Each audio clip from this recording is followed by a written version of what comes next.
Here are 14 stories about the suffering of Jesus. This is the way of the cross. First, Jesus is condemned to death. The mob shouts, "Crucify him, crucify him," while Jesus stands quietly before Pontius Pilate, the Roman governor. Jesus stands silently, wearing a crown of thorns, hands bound, facing a Roman governor on a stone platform. Pilate gestures to the crowd with conflicted expression, while angry crowds shout and raise fists. Then Jesus takes up his cross. Two rough Roman soldiers grab hold of Jesus and place a huge wooden cross onto his shoulders. But immediately he stands up again and continues on his way to Calvary Hill.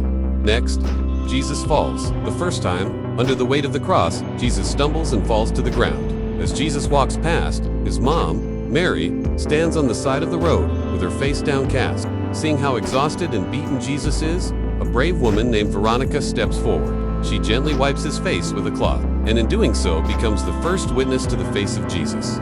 Although Simon is reluctant, he steps in to help Jesus when he sees how tired he is. The two make brief eye contact, and it's a look full of silent sorrow and unconditional love. As the wood is raised, Jesus cries out in pain and feels the sharp pain of the cross digging into his back.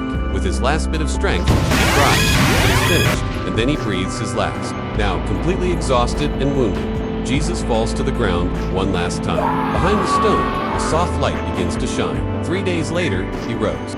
Finally, someone steps forward to take Jesus down from the cross. The soldiers pull on the nails and gently lower Jesus' body. Then his mom, Mary, cradles her son in her arms. It seems like he won't be able to get up again, but he does, and staggers toward the cross that awaits him at the top of Calvary Hill. Make sure to share this with your friends and family so they can also learn about Jesus.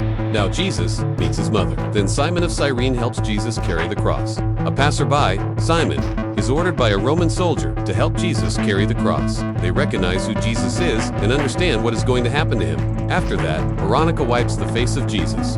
Next, Jesus falls the second time. Again, Jesus falls to the ground, but this time he falls much harder. Then Jesus meets the women of Jerusalem. Many women of Jerusalem stand along the road crying. Next, Jesus falls the third time. Then Jesus is stripped of his garments. More Roman soldiers rush forward to take Jesus down from the cross.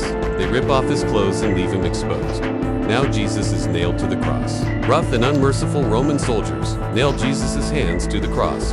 Then Jesus dies on the cross. The darkness spreads across the land as Jesus says, my God, why have you forsaken me?" After that, Jesus is taken down from the cross. Next, Jesus is laid in the tomb. A large rock is rolled in front of the entrance of the tomb, leaving only darkness inside. Finally, the light shines in the tomb. Well, that's the end of today's episode, and we want to know what you thought. So please tell us in the comments. Well, that's it for now. Thank you for watching.